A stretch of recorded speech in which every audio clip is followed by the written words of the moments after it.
A cold late November morning finds us along Highway 11 at Winsboro, Texas on the CPKC Greenville subdivision.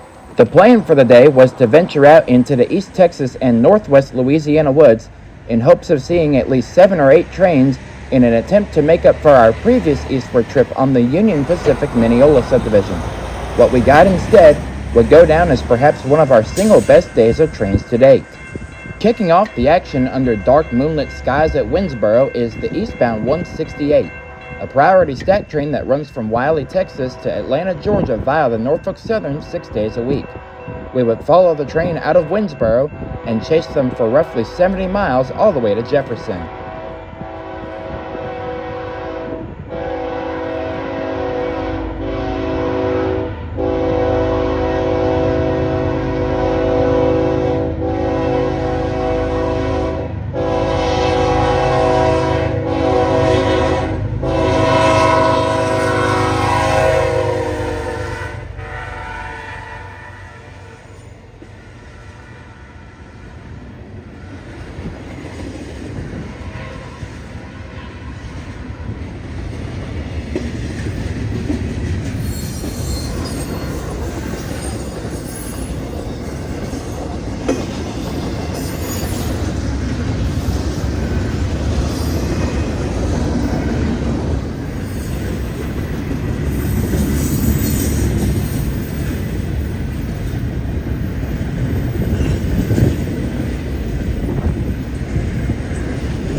Continuing along Highway 11 after barely missing the train in Pittsburgh, we pushed into Cason just a little over a mile to the east of the Welsh power plant.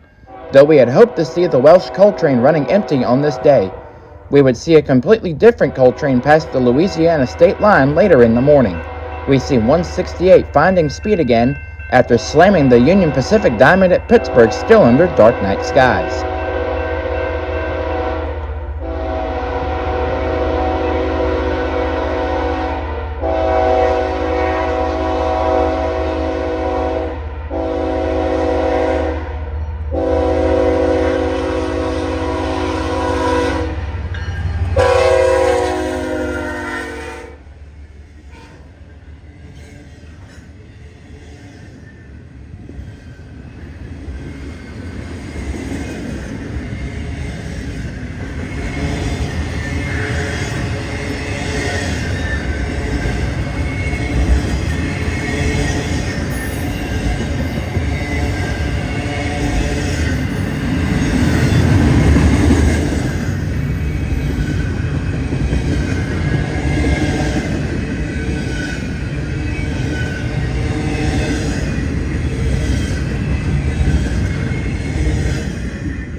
With the morning sun beginning to rise behind us, we jumped out ahead once again before Hughes Springs. By this point, we had already followed the train for roughly 50 miles under moonlit nighttime skies with little to zero surrounding lighting, which rendered the train nearly impossible to take any photos of. With limited daylight, we were stuck not taking the camera out until we reached Jefferson 26 miles ahead.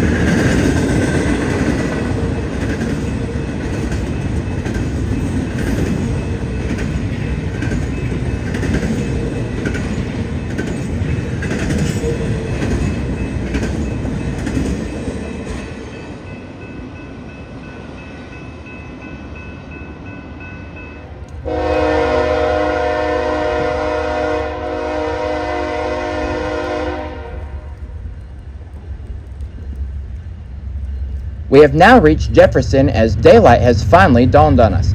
We would find our stack train stopped just off the diamond to the west upon our arrival, as a Union Pacific manifest was taking the siding in town for a meet with the Texas Eagle. Surprisingly enough, the stacks we had been following since Winsboro would get their light first, as we see KCSM 4752 getting back to speed while slamming the diamond of the Union Pacific Little Rock subdivision.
We would break away from the 168 at Jefferson and spend some time on the Little Rock sub after the train cleared town.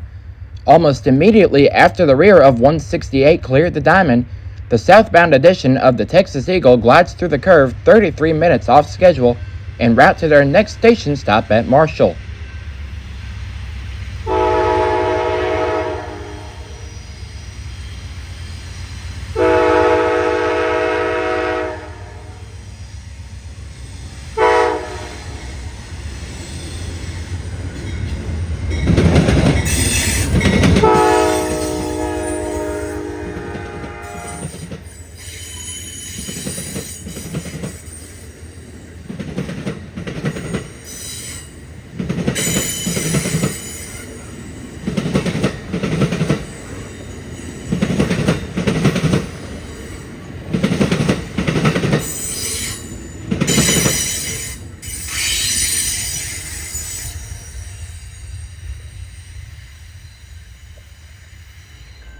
"30 minutes later, the frequency of trains on this route inevitably made its presence known, as two northbound Union Pacific freights would get their lineups towards Texarkana and Little Rock.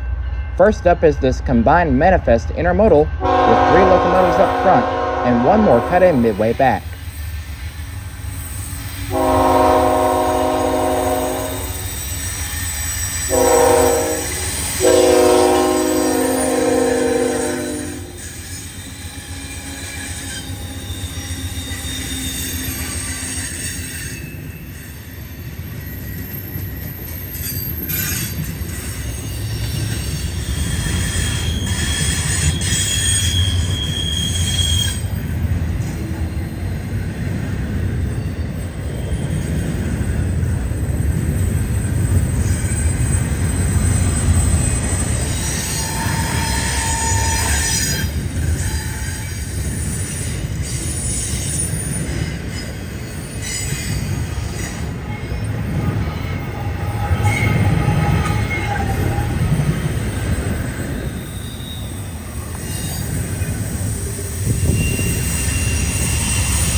Only 20 minutes would pass before the silence was broken again as this northbound autorack train snakes through the bend on the heels of the stack train.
Shifting across the Texas-Louisiana state line, and we find ourselves in Oil City along the CPKC Shreveport Subdivision.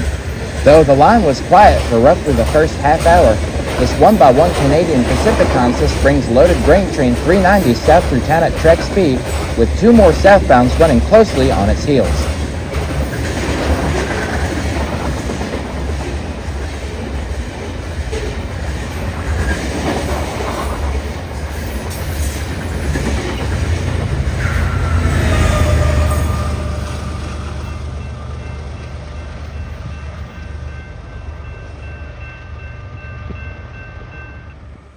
The highlight of the day would come minutes later just down the line at Mooringsport. Though we had already planned on slipping down to the boat ramp here on Caddo Lake beforehand, the first of 3 trains from this spot was certainly not one we had expected to see. We would see train 262 tied in the siding below Vivian upon our arrival at the Shreveport sub with a solo Grey Ghost leader and mid-DPU. But once we had heard they would be running down behind the loaded grain train we just saw at Oil City, we made a quick course down to the lake in hopes of watching them roll by. Kansas City Southern to Mexico AC 4400 number 4567, still sporting its original white stripes on the nose, hauls over the Caddo Lake boat ramp with another southbound bulk unit train running close behind.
Following on the heels of the Grey Ghost only 15 minutes later is this loaded down coal train with all BNSF power.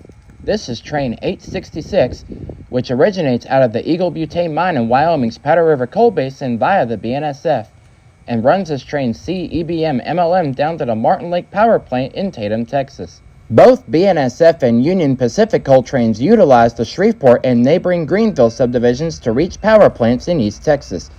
Tatum via BNSF is 866 and 867, and Welsh via CPKC and UP is 868 and 869. The Shreveport sub often sees 2 to 3 of these unit coal trains on a daily basis.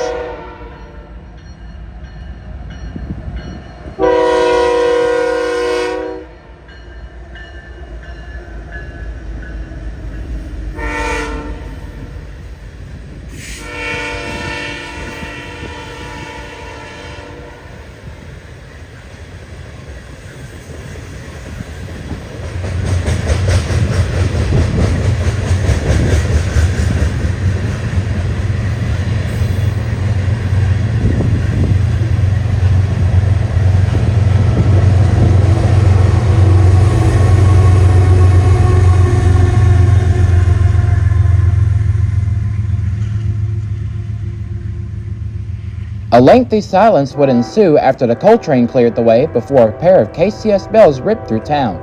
KCS 4852 and 4771 are in charge of northbound Manifest Train 263, and we would see them one more time at the siding below Vivian as they would hold the main for a meet with another southbound bulk unit train.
Though it is typically one of the two most active CPKC main lines in Louisiana, the Shreveport sub sees largely bulk commodity trains like this combined loaded crude oil drag with a 2x1x1 consist, 2 Canadian Pacific Beavers up front, another one on the rear, and a BNSF ES44AC shoving in the middle.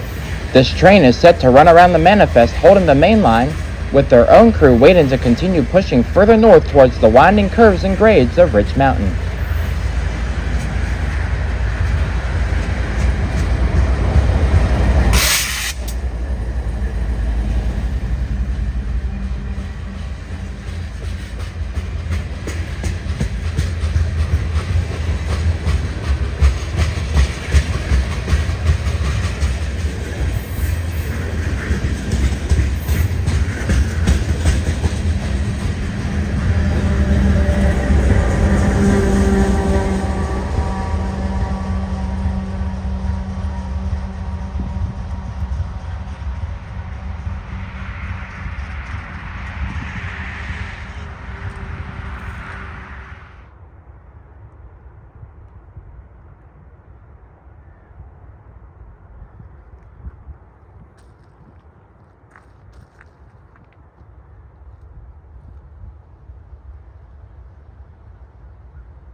With the oil train out of the way, the commands came over the wire to line up the manifest north towards Texarkana.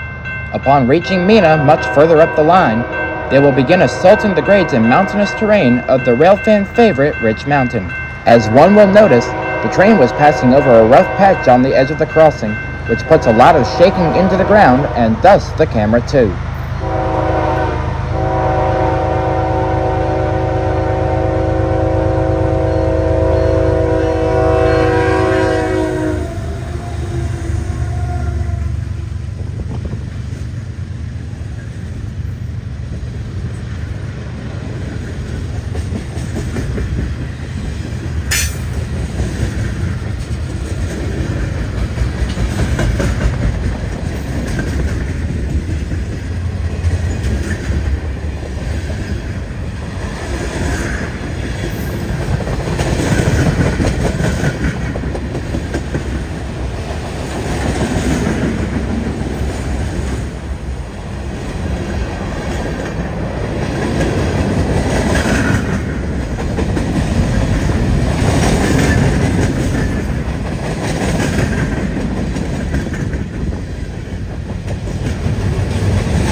Shifting back into East Texas along Highway 80, and we now find ourselves back on the Little Rock subdivision, this time at the month's cutoff outside of Hallsville. We arrived at the crossing just in time to see the MSPAS cruising east with Union Pacific 1995, the Chicago Northwestern Heritage Unit trailing fourth on the head end. This catch also completes my quest at seeing all 6 Union Pacific Heritage Units.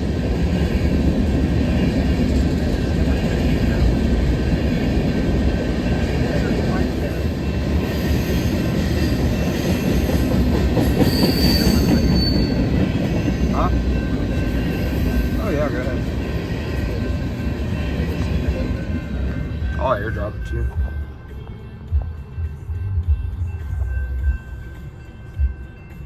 That was funny.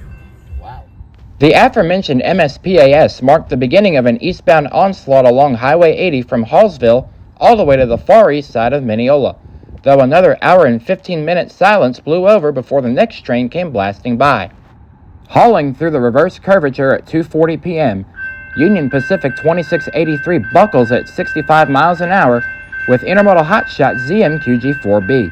This train originates out of our home turf at Mesquite, Texas, and is undoubtedly destined for the massive Joint Union Pacific BNSF Logistics Park Chicago facility at Elwood, Illinois.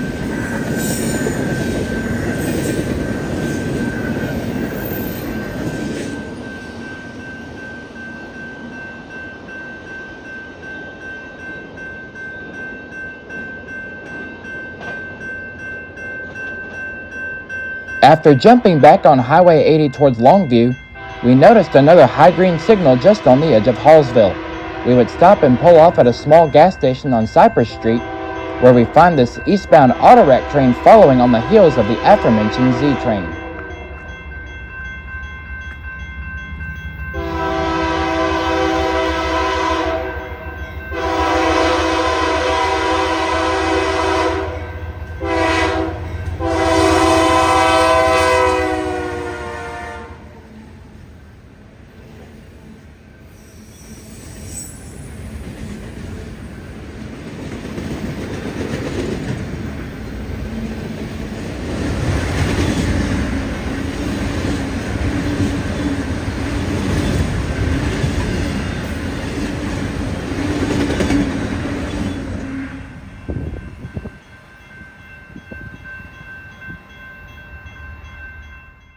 At this point in the day, I asked myself, what is better than a stack train?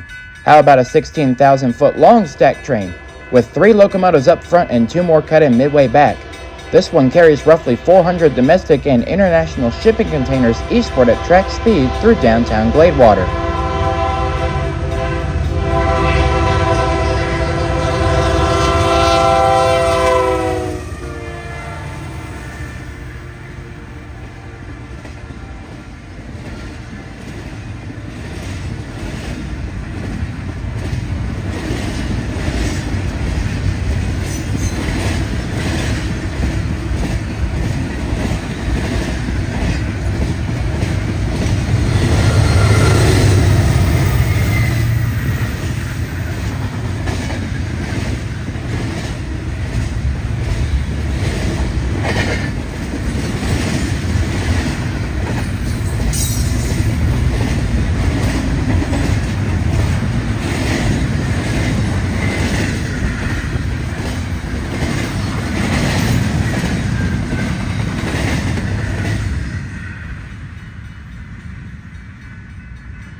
Following on the heels of the international landmark a short time later was this eastbound manifest. This train is undoubtedly running between the hump yards in Fort Worth, Texas and North Little Rock, Arkansas.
Just off the west end of the Big Sandy siding, we see another eastbound manifest, this time headed by Union Pacific 7400, the Breast Cancer Awareness Unit. They would be thrown into the siding at Big Sandy for the fast-approaching eastbound edition of the Texas Eagle, which was closing in on their station stop at Mineola.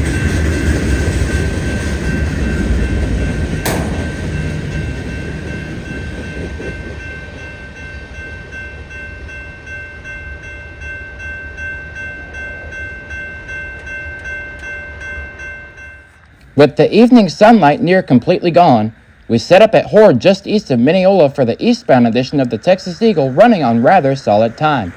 After departing Mineola on time at 5:13 p.m., P-42 number 68 clocks towards Longview under the darkening skies at roughly 80 miles an hour. We would break off here and head into Mineola for dinner before driving back home. All in all, a very successful day with post-Thanksgiving memories with friends that made the trip all the more special.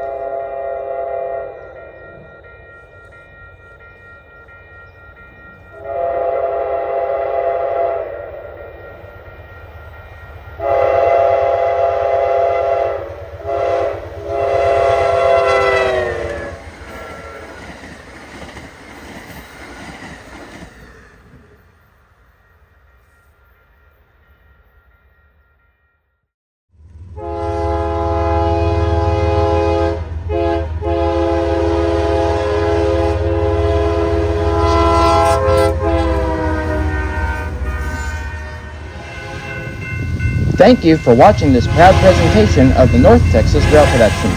If you enjoyed this video, feel free to leave a like down below, and also feel free to comment on what you would like for me to cover next.